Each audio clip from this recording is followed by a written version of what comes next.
Anyone who is searching for a job knows that a recruiter is always a helpful resource. But they don't know how to build a positive and a mutually beneficial relationship with them, how to make the recruiters like them. Relationships between job seekers and recruiters are often distant because candidates often assume that he or she is the customer and that the recruiter is there to serve them. Huge mistake. If we haven't met before, I'm Marat from EMMOTION, myemotion.com, human resources and career services agency. Look me up on LinkedIn. On this channel, I train and coach you to ace your job interviews fast, to gain confidence as a professional, and learn to deal with corporate politics, being a better person yourself first. Just in case if you didn't know, the recruiter always gets paid by the employer. That is why their mission is to find the right candidate for the company, and obviously not finding a perfect role for the job seeker. First step would be accepting this reality and learn to work with recruiters correctly for a successful job search. Before I proceed further, I would appreciate if you thumb up the video and subscribe to my channel below so you won't miss out on any content on professional and personal growth. And if you stick with me till the end of this video, I'll be sharing a few important red flags when it comes to dealing with recruiters. Things which might place you in their do not contact list. And I'm serious. The recruiters have a lot on their plate, so let me share with you a few tips and aspects which could make their life easier and eventually make them like you. First tip, don't stalk the recruiter. A lot of candidates might not even realize it, but calling the recruiter every other day to find out if anything new came up is not a good idea. If they haven't called you, it's probably because there isn't anything suitable. Trust that the recruiter will contact you immediately if they find a good match.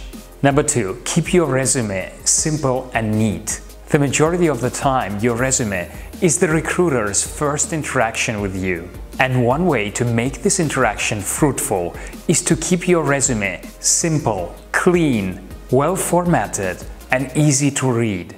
Number 3.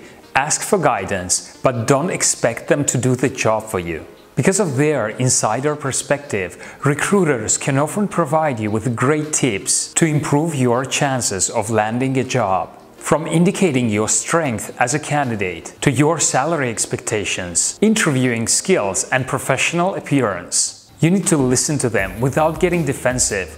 Don't take it personally if they give you constructive feedback.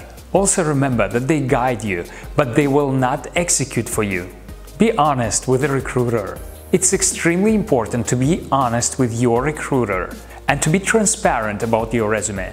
If you have gaps in your job history, just tell them why. Honesty will help you and your recruiter in the long run and will help you to land the job sooner than later. Be straightforward about your salary history, the responsibilities you held at your previous positions, and why you left or were let go from the past roles. Be accessible and responsive.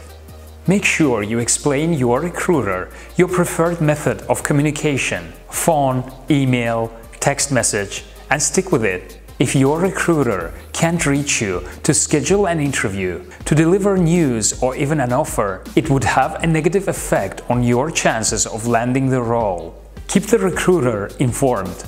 As soon as you finish the interview, make sure you get in contact with your recruiter to provide them with detailed feedback on your impressions and how you feel the interview went. Even if you found out that the job is not for you or the interview didn't go well, the recruiter needs to know.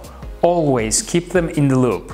Offer them to reference someone else. Nowadays, it's so easy to expand our connections and influence thanks to LinkedIn and other professional networks. Helping a recruiter to find candidates that fit their job openings is an incredible way of gaining their trust and respect. If you selflessly help them to find the right candidates for one of their job openings, they will more likely help you connect with a company or a recruiter which might have a potential role for you.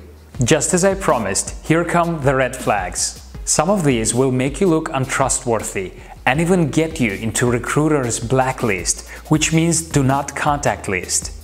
Not turning up to the interview without notifying your recruiter first. Applying for the job directly with the company after having heard about the role through a recruiter. Last-minute change of salary expectations to an amount much higher from initially discussed figure. Turning down an offer last minute when everything was discussed and reconfirmed. Or even worse, using the offer for negotiating a higher salary at their current company. Disappearing during the final stages of the recruitment process. Not showing up on the first day at the new job. Yes, unfortunately, I dealt with that too. Keep in mind that many recruiters can continue to provide you with guidance at your new role. So keep in touch with them, even after you've landed a job. In some cases, a recruiter can become your lifelong career advocate. You never know when you might need to search for a new job. If you get on well with your recruiter, you can build a great long-term relationship with them. Thank you for watching. Please subscribe to Emotion by Marat by using the subscribe button below. And check out my next video coming up.